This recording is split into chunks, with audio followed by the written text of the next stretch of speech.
Hello, everybody. Thank you for tuning in. Let's see. It shows that my mic is working, but I do not see it working.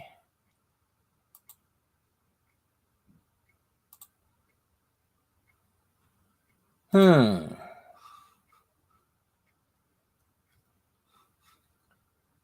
Let's see. Let's double check.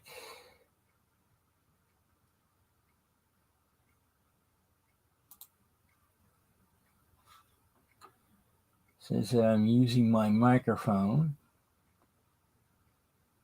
All right.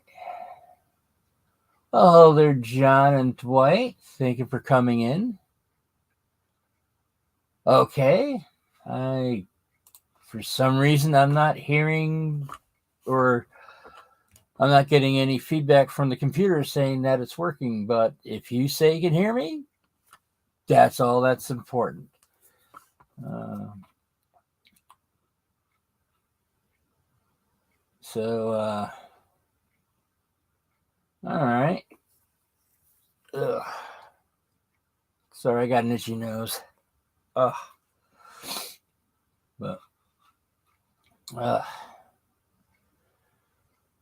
trying to, not quite hold back a sneeze, but hopefully that doesn't happen.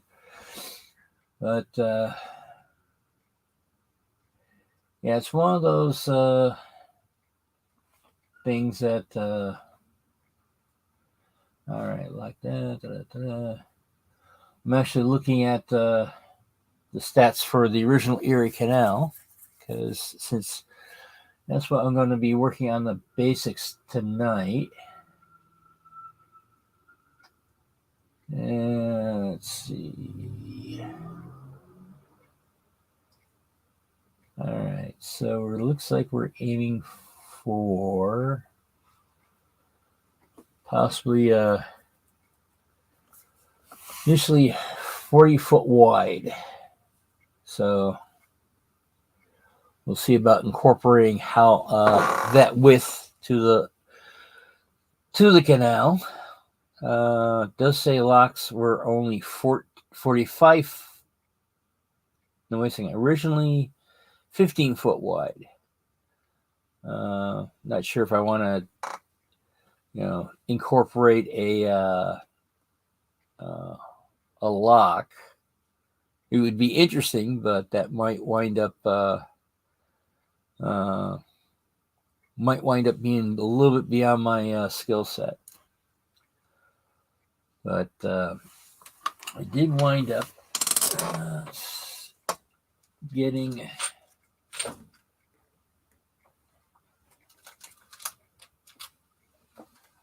Let's see about this without dropping everything.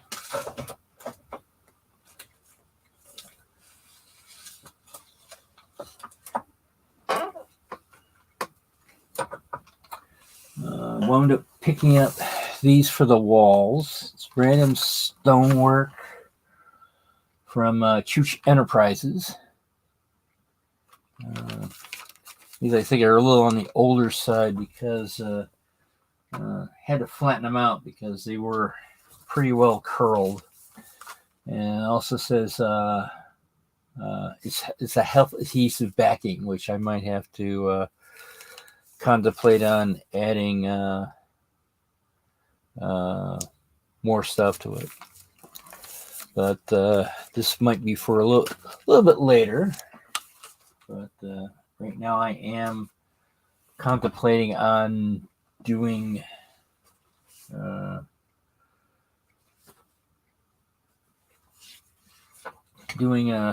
bridges. Actually, trying to remember how long the bridges are. Hold on one second. Let me double check.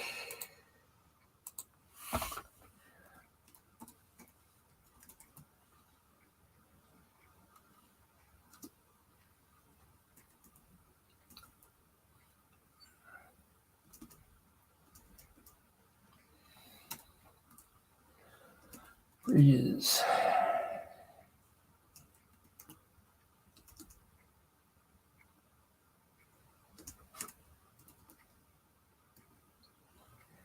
Yeah, sorry, I should have done this before getting on tonight, but there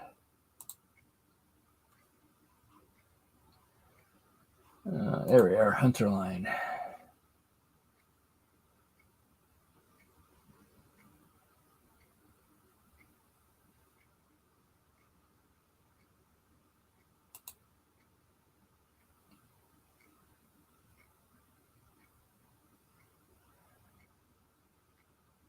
All right. Are you okay? All right, guess we gotta do it this way because Hunterline did their setup where can't see what they're doing. I cannot see what I'm doing. All right, let's see.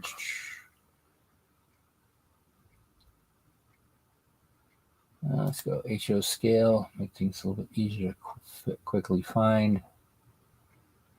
All right, King Truss, Queen Truss. All right, Queen Truss. These are all 50-foot long. All right. So we could technically. All right. Now I know approximately what I'm looking for. But, all right. We'll switch cameras and go that direction. Back to settings, change the camera. And there we are. All right, with everything seems to be it's a 50, let's see, so it's 50 foot. And the canal would be 40.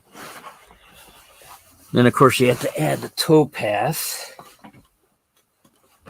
So the smart thing to do, let's see, let's use the covered part of the covered bridge to sort of give us a possible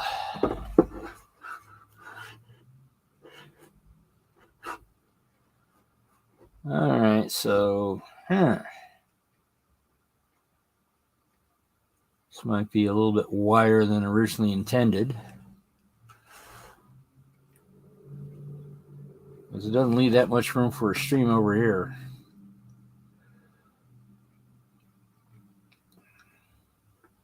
But I can still go that direction, I guess.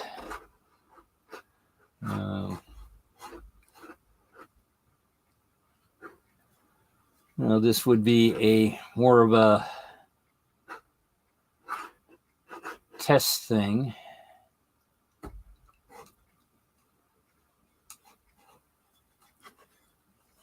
I guess we could go 20. Yeah, if we do it as a single lock, we can go that deep. But all right, well, if I do it as a single lock dot or a single lock, I have to think about this more. But if I just make it a just your normal canal, just a straight section,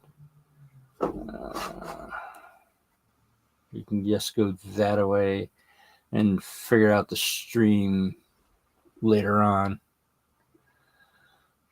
think that might be the smart way of going.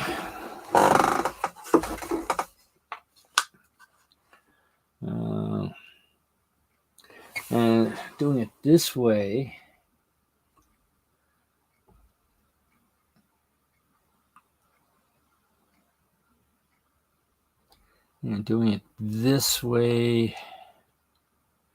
might have to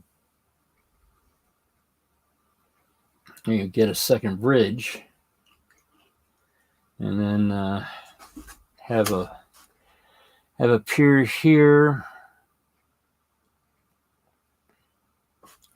and get a second bridge, and then have to figure out that section.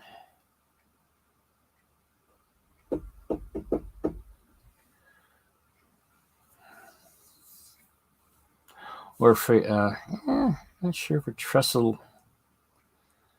would work over a.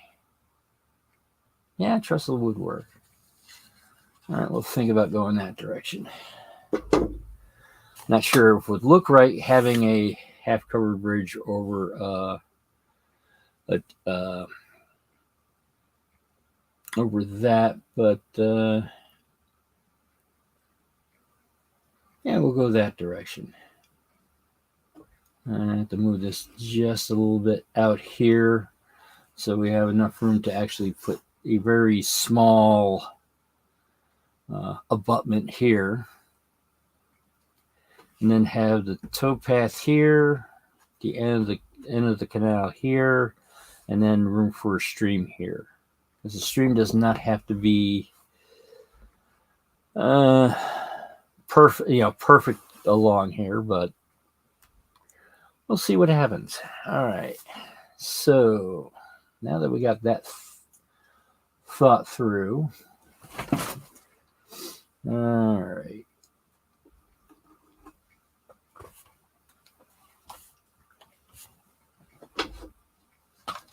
So first things first, we'll cut these pieces, which have to be a 1 foot 1 foot long.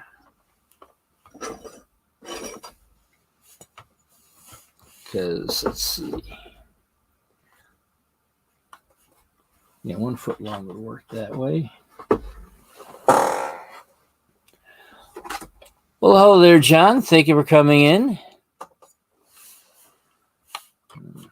It's one of those things of not having the computer monitor directly in front of me. It's over there, so I have to remind myself every now and then to look that way. All right. So I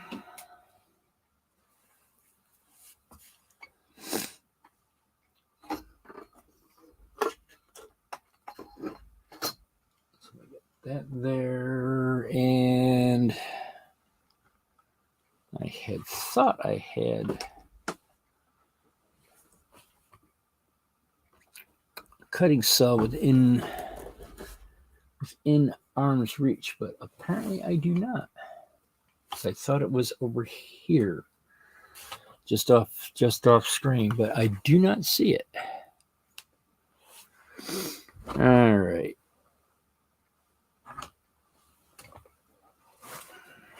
That means I have to rotate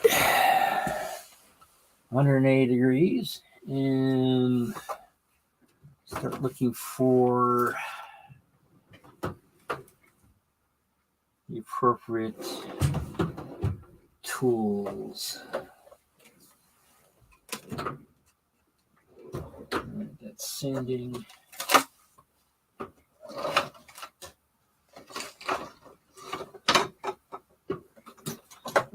There we are. There's cutting.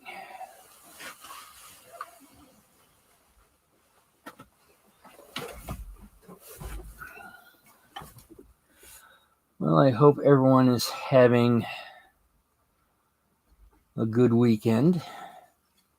This weekend I wound up the local NRA club that I belong to, Hudson Berkshire. They had a meeting yesterday down at the Chester, Massachusetts Museum. Apparently it was the first railroad that I wound up going out of cities back in 1840. Most railroads up to that time went between cities. This is the first one to sort of break out of that tradition of just going between cities.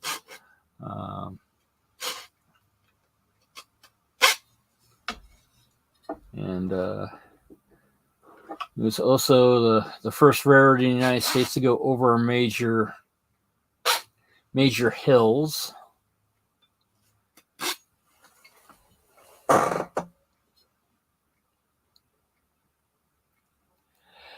Yeah, John, I completely agree. It's time to start doing the indoor stuff instead of the outdoor stuff.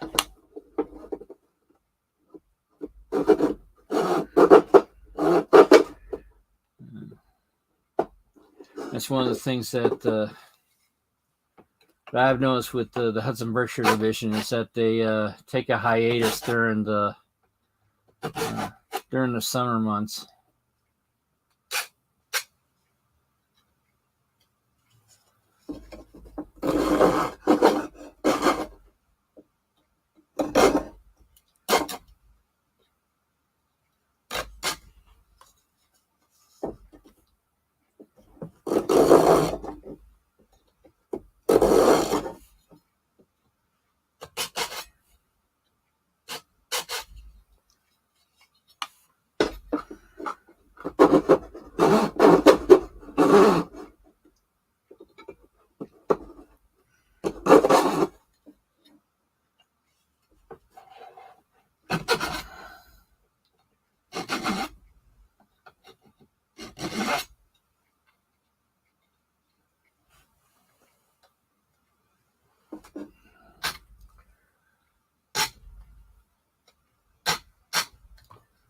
But one of the interesting things is that they have there is well,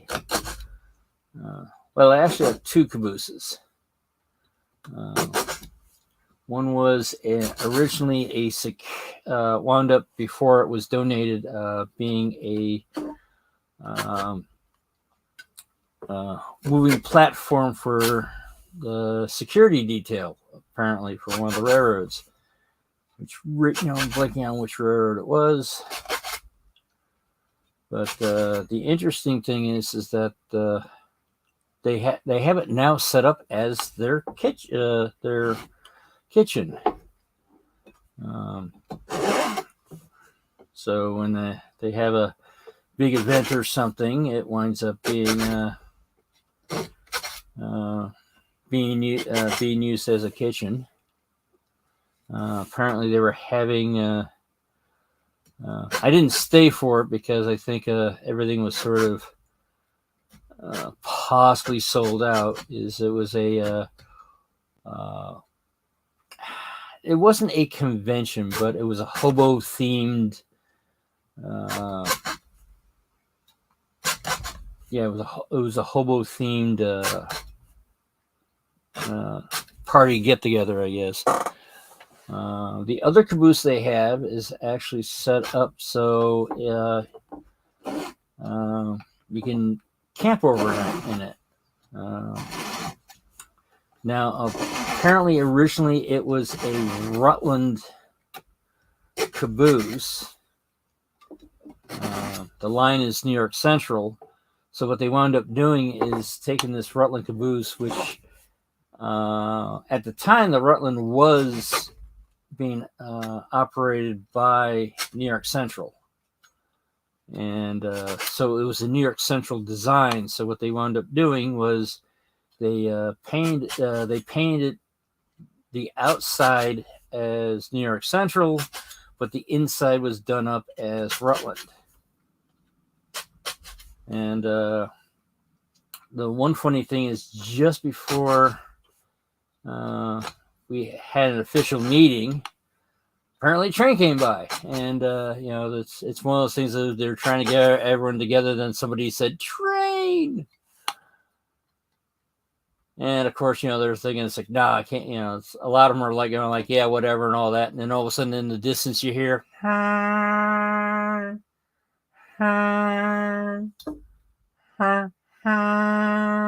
then all of a sudden, everyone's like, okay, you've been overruled and all that. We're going to be rail fanning now. Everybody wound up being up at the up near the station where they had where people can turn around, and everyone was taking pictures down the railing and all that.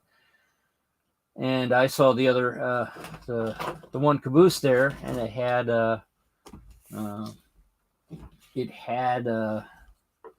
stairs going up to it and all that. So I'm thinking, well, I guess it's considered, public can actually go into it and all that. So I turned around and went there, and where everyone was trying to not to get in anybody's, footage. Everyone that was there was sort of blocked by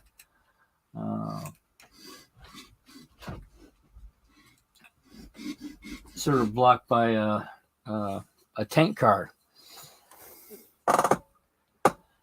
So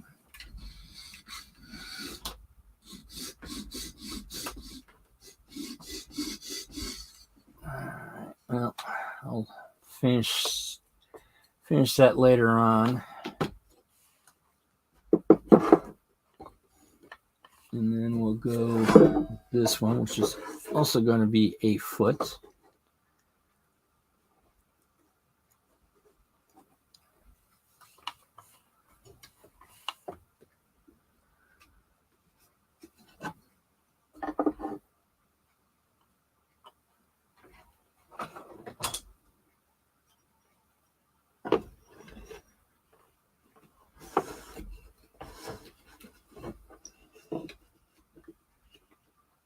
Alright.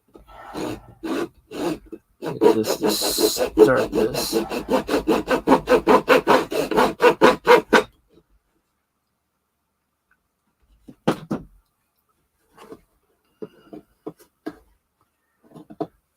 And one thing I also got to figure out doing this canal is obviously the water was a certain depth from the top.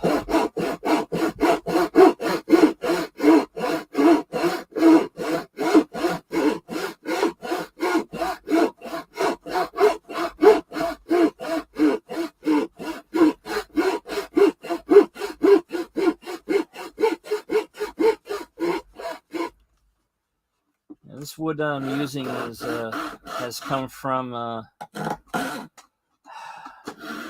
don't want to say quite my workplace, because even though it's the same building, it is a different company. There's a cabinet maker that rents out a spot from our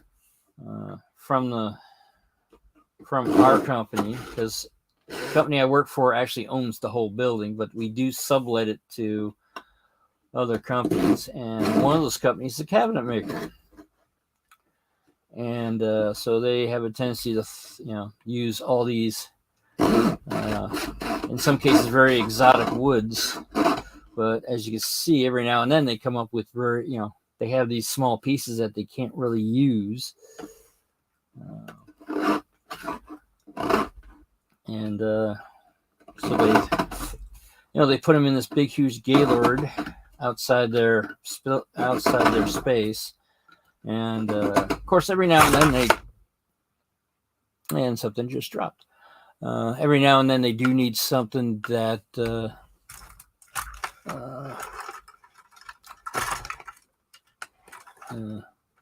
they might need a small shim or something like that, so they go back in the pile and grab stuff, but they usually are pretty good with using up all their wood, using all the wood, so they don't have that. Usually, don't have a need for shims or anything like that. But every now and then something goes awry, and they have to do it. But they make much more of these smaller pieces than they actually wind up using. They also wind up, they do have larger pieces that they wind up having extra, but then it's like, I'm like, well, we're not throwing these away. These small pieces they can easily throw away, but full size 2x4s or 4x8s or something like that, they don't want to throw them out, but at the same time, it starts cluttering everything. One interesting thing today, I saw today is that there must have been a Corvette convention or something along those lines. Because I saw a lot of Corvettes. When I first saw them, I said, it's like, maybe a local club got together or something like that. Because at first I only saw 6 Corvettes, one being like a late 50s, early 60s version. And I thought that was it. But then all of a sudden I'm seeing another Corvette and another Corvette and another Corvette. Pretty soon I'm seeing more Corvettes than you would see at a car dealership. So I'm thinking, it's like, well, there's something must be going on. Then I saw an older one, which was, I want to say, late 60s version, because it had the hidden headlights on it. But most of them were, I want to say, newer ones, because they had that Corvette look to them, but they obviously were not Corvettes that I'm used to seeing. So most of them were newer ones. Well, hello there, James. Thank you for coming in. Yeah, Wigwag here was one of the first ones here, but I haven't seen him. So I'm not sure if he just popped in, say hi, and then found something else. But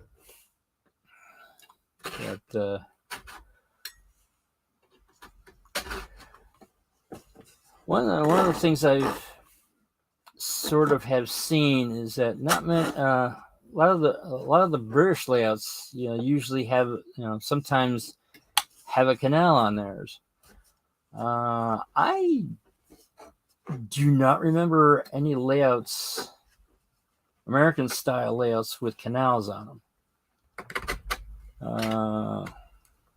Maybe I just don't remember them, or I think possibly some of the larger layouts might have a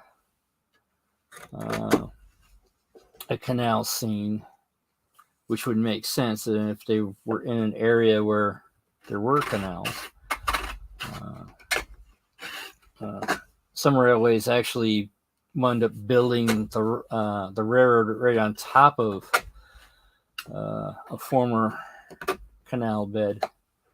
I believe the O&W, the Oneonta and Western, I think, was set up that way.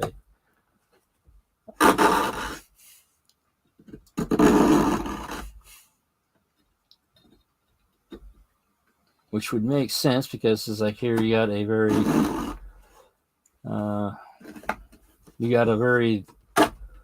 long area that you can turn around, and it's pretty much flat. You might have to straighten out some of the curves and all that, but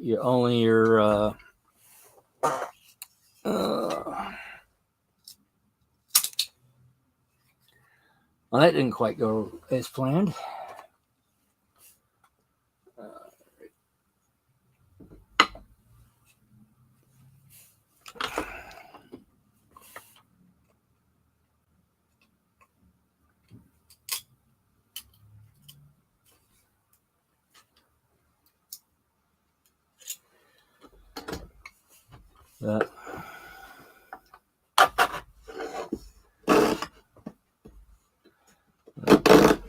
Yeah, I mean, in the early years, canals and railroads were sort of competing against each other, but then as the technology for railroads got better and better, then they wound up taking over the canals, because you could do things all year round.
let's see.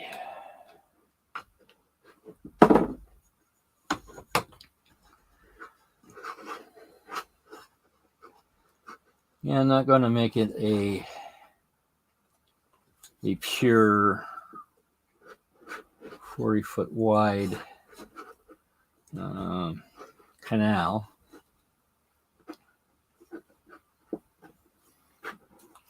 My assumption is that if you have like a narrow valley or something like this, they might have gone down to, quote, single lane instead of too wide. The 40 would be the 40-foot wide would be for, double, bi-directional. But if things warrant it, they might have gone down to single. Which, that's what they did the same thing with the railroads. So that's why I'm, this would be a, quote, choke point. But I'm rationalizing that's what it would work that way. As I said, this is a diorama. And I'm using dioramas to turn around and practice on things. So I am not aiming for a super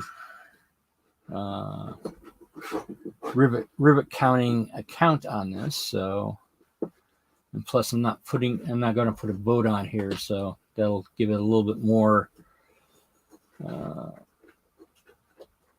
There won't be something in there to sort of go and give it a way that it's not the quite right length.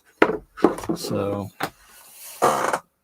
that's my thought on that. Yeah, make one half, make this side with the bridge on it, and then this side a trestle.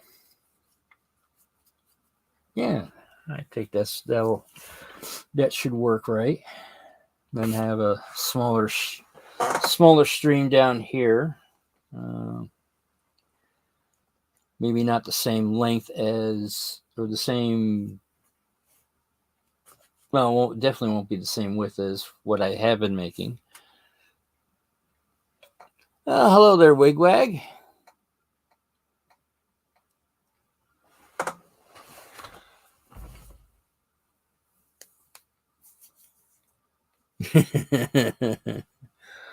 Uh-oh, Wigwag dozed off.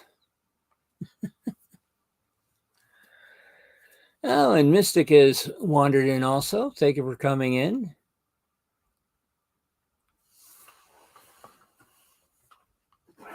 I'm just currently right now babbling to myself with you as an audience, and also trying to figure out, what to do.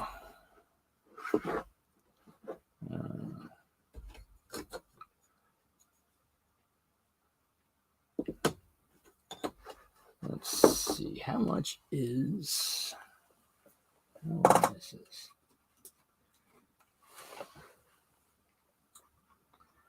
All right, not quite 8 inches.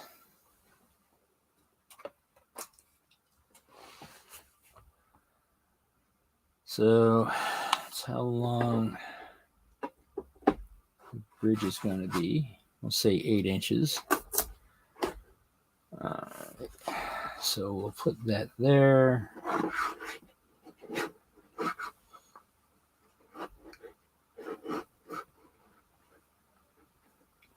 Yeah, it's one of those things that right now just trying to figure out where things are going to land.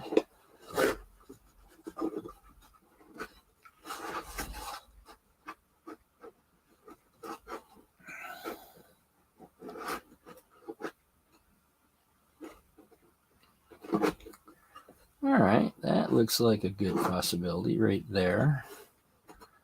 We'll have the canal there, the footpath over here. I'm not quite sure how wide the footpath's supposed to be, but we can go from there. All right. Hold on one second. I'm going to see about getting some more pieces of wood for spacers. So I shall return. Talk amongst yourselves. Ooh, you just got it. Oh no. Well, I hope you and your wife get better, Wigwag.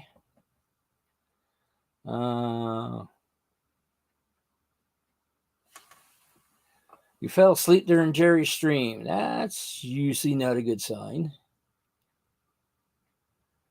I hopefully am not a little bit more entertaining. And nice to know that James has got a video uploaded. So everyone should eventually watch that. All right. Be right back.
Hello, everybody. I'm back.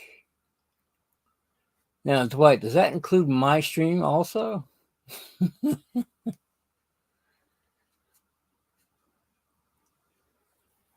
Yes, one of the disadvantages, James, is trying to keep up with everybody. One of the things that I've been slowly doing is cutting back on being in front of the screen. Here's some more of the wood from work. As you can see, this.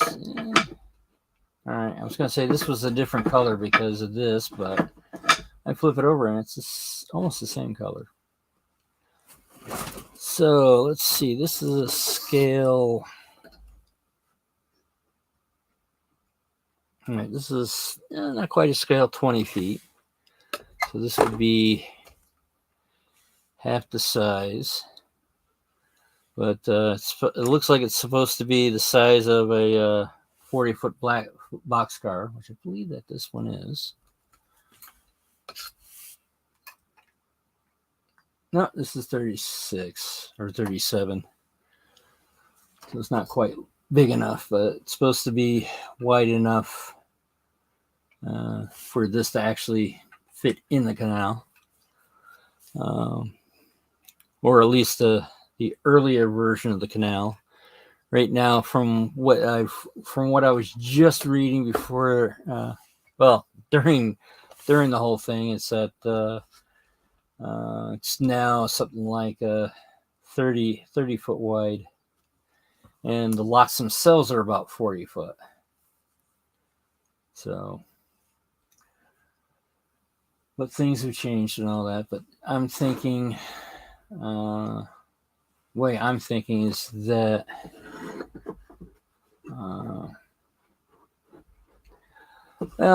be wide, have it wide enough to actually have visual interest, but not necessarily be usable. Looks like I need to grab at least a couple more. My thought is to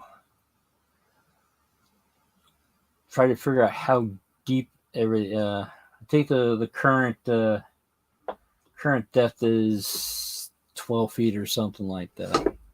The canals are surprisingly not that deep. So having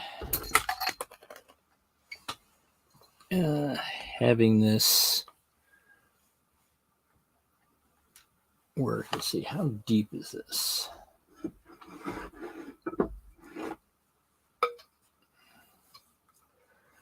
Let's see, this would, all right, it's about 7.5 feet deep,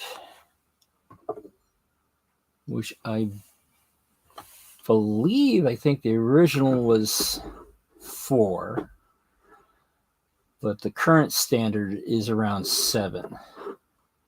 So this would be the right depth for modern,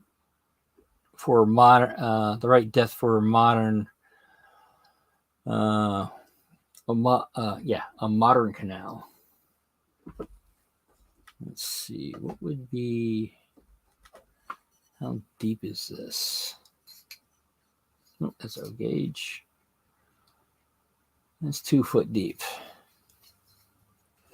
The original canal was I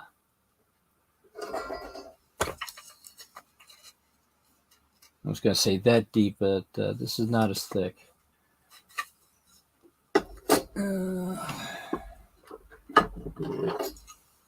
It'd be originally that deep. So it'd be that deep. And that's just the water. That doesn't account for the actual the canal walls themselves.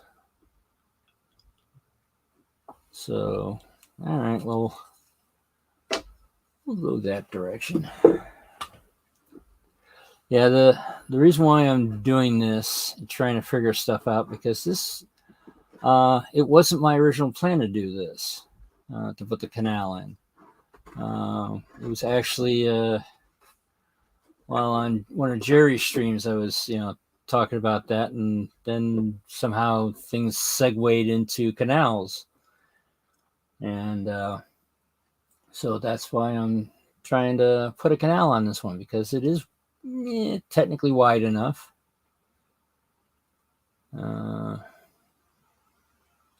really want to center it. It also gives would give a little interest by having the bridge sort of offset between that and then having a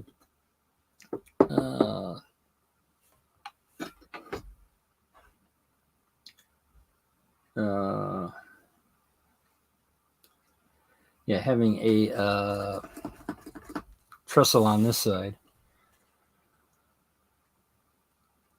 But this is going to require a lot more planning because of this extra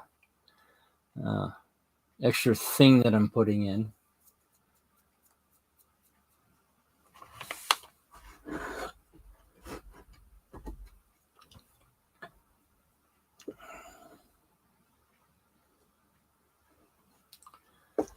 Let's see if I can grab some more pieces. Since I know where they are, I don't have to look for them.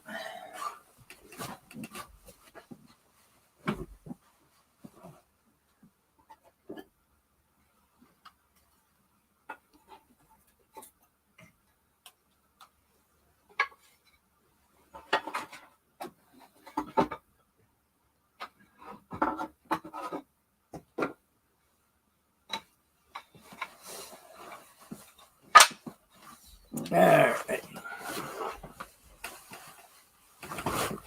Well, thank you for coming in, John. Let's see. Off track Sunday, I believe, is the tree himself, Rick.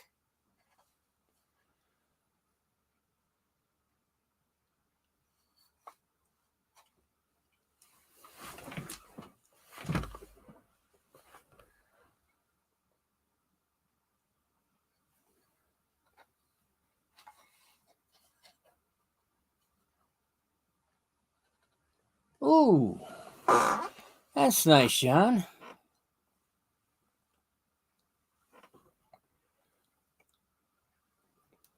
Yeah, it's one of those things of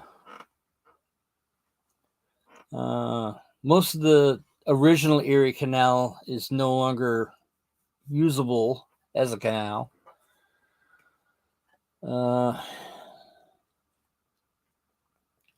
Things like the infrastructure to keep the canal a canal is not there, at least in the Albany, New York area, up through Schenectady. There's things like roads across it, railroads across it. In some cases, a lot of, if you go to Cohoes, New York, they have the most intact, they most intact and also the most buried locks on the system. There's one of the locks, actually, if I remember correctly, actually has a bowling alley built on top of it. Another one was a garage.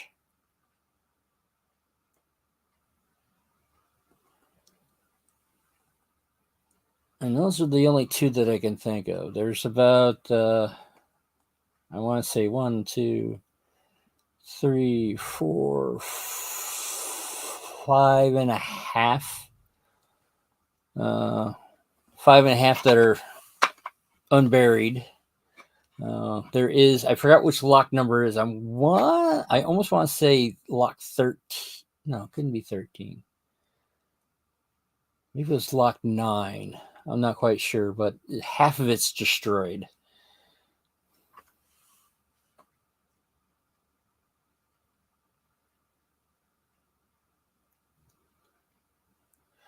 Yeah, unfortunately, living things eventually wind up passing away.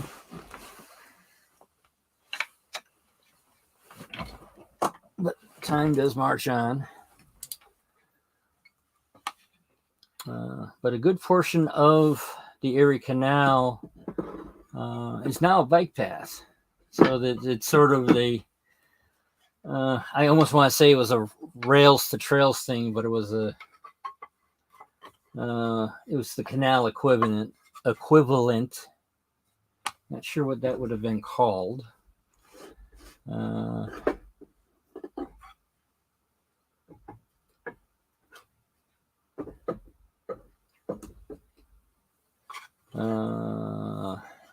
Path to path? I don't know. It sounds, path to path sounds silly because, well, what's the point of making it if it's already a path? Towpath to bike path? I don't know. All right, now let's get these together. Are these all the same? These are not all the same thickness. This darker one is a different thickness. Yeah, this I think is I want to lean towards rosewood or something like that. As I said, they usually use a lot of exotic woods and all that.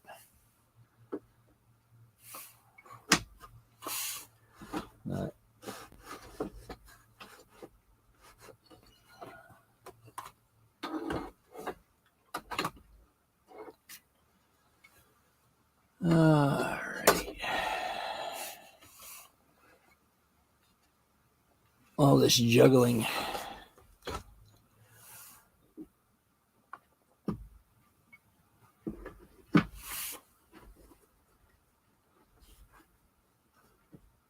Let's see, how wide is that?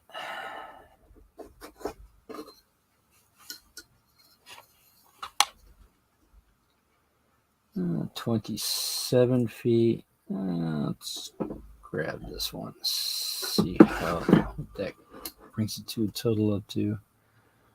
All right, 32.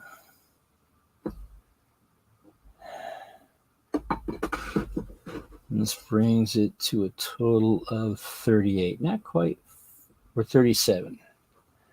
Not quite 40, but we will call it selective compression.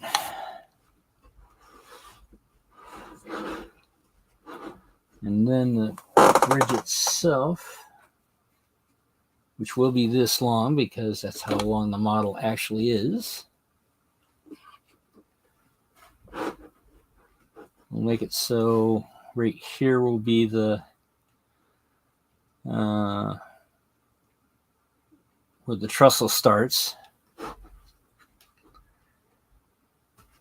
And I guess we'll start marking stuff along those lines. All right, looks like I got a lot of marking and figuring out what to do.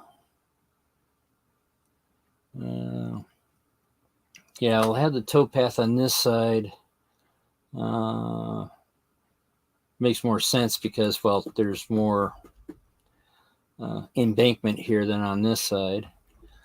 And that's what a lot I've seen with a lot of canals. They only have the towpath on one side because they did have a technique to cross canals.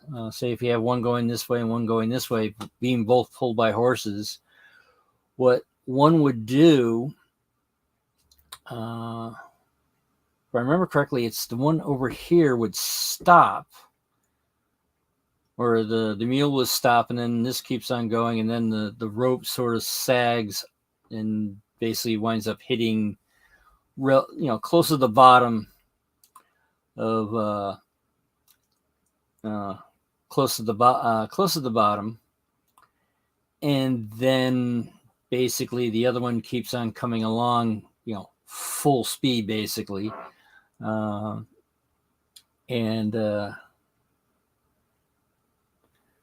winds up they wind up sort of like walking over the rope and all that, and they just keep on coming on.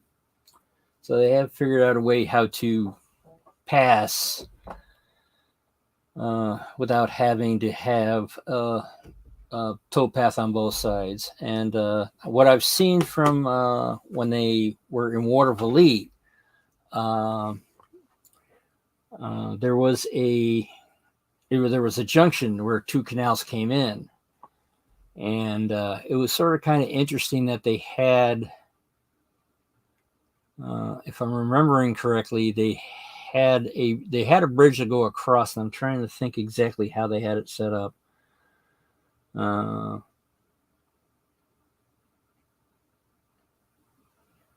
Yeah, they had if I remember correctly, they had the towpath on the east side, and on the north side of this canal that came together, and then because on this side over here they had a weigh station, so you had to go that direction to get the barge weighed. So they would use the towpath heading north on this side, and then they would turn around and use a bridge to go over. They would walk over on this side, and then everything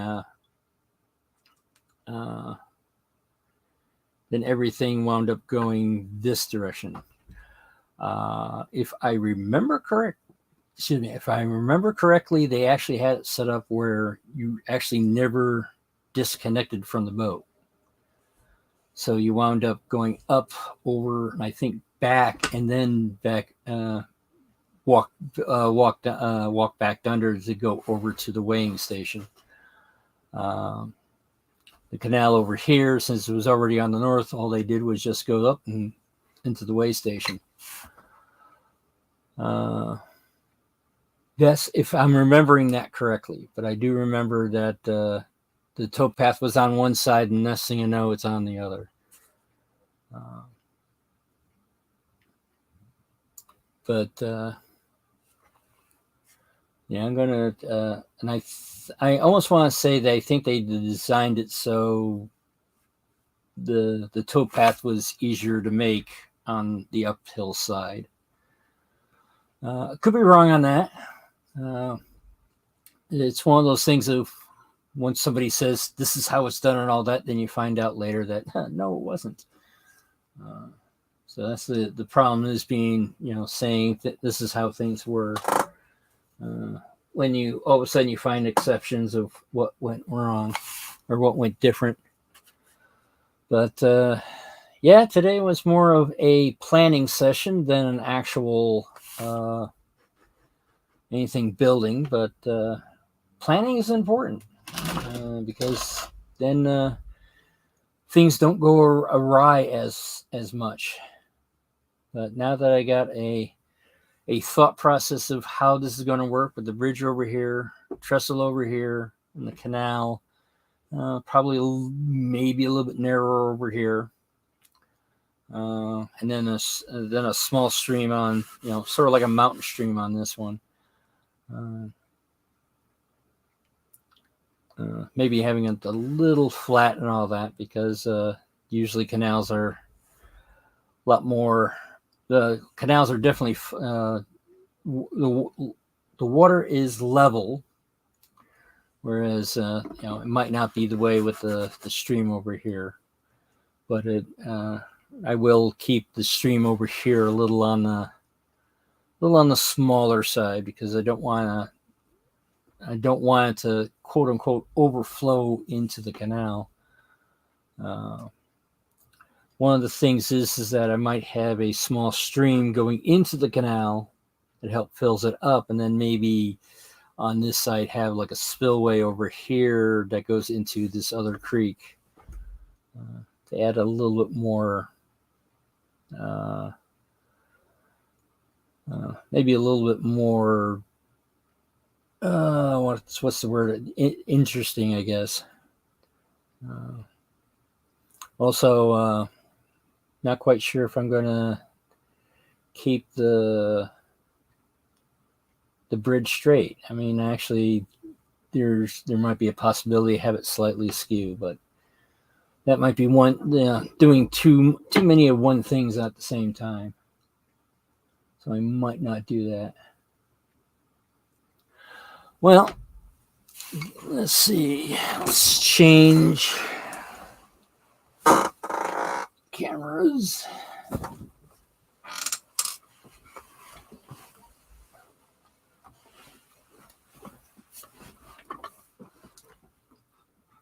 All right.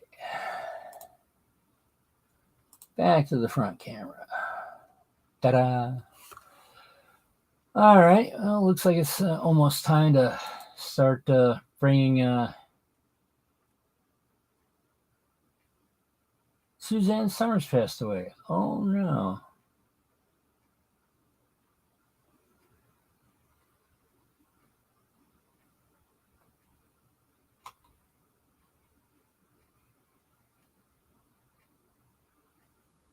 Was the mule named Suzanne Summers, or is that two completely different deaths?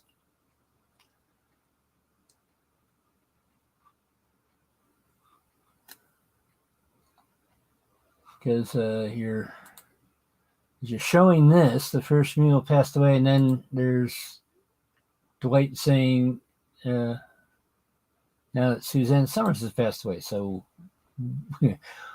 which one is it? All right. Well, I thank you, Dwight. Yeah, it's like, I mean, tonight was mostly planning, but progress, I believe, has been made into what it will look like. I need to see about digging up the plans for the that I got that I do have for Hunter Line's trestle. However, that actually I think is scaled to HO scale standard gauge. So I will have to make some adjustments to make it HO scale broad gauge. I mean, I think mostly it's changing the spacing of the downward stringers on each side. There's total of 6 poles. Might have to spread them out a little bit to get to that extra foot and a quarter. So that those would be that, and since Hunter Line doesn't make them that wide, it looks like I'm going to have to turn around and do everything. I would have to say, try basically scratch build the whole thing and go from that direction. Because I don't know. The thing is, I only need half the, actually not even half the bridge.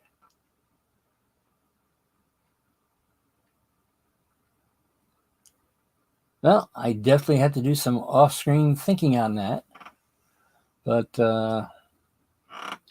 it's one of those things of now that I have a rough idea of how things are going to get put together. Now I can figure out how to make things fit and go that direction. So, and one of the things I might have to do is actually cut into the cardboard, to make the flatness of the canal and go that direction. Figure out small little details like how low is the water to to the towpath. What's the I almost want to say it might be maybe 1 or 2 feet difference. I don't know. Because one thing is that a fully loaded barge is a lot lower in the water than an empty one, obviously. So there has to be enough way to accommodate in both directions of an empty ship to a fully loaded one. And you must be able to get on and off the thing also, and they usually use planks. So if it's relatively empty, I mean, you're climbing up, and if it's fully loaded, pretty much almost not quite sinking, then you definitely have to go down to it. But if I remember correctly, going down, it was the angle going down was never as the height of going up. So that's why I'm only thinking that it might be only 1 or 2 feet lower. But that might require an email to the Warbley Historical Society and say, hey, what was the average level of the water to the towpath?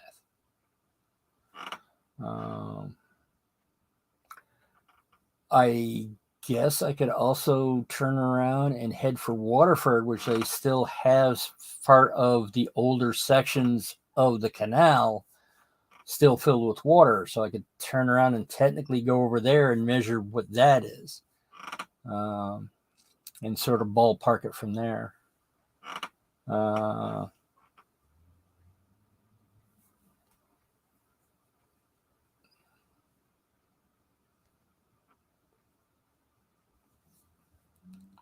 So,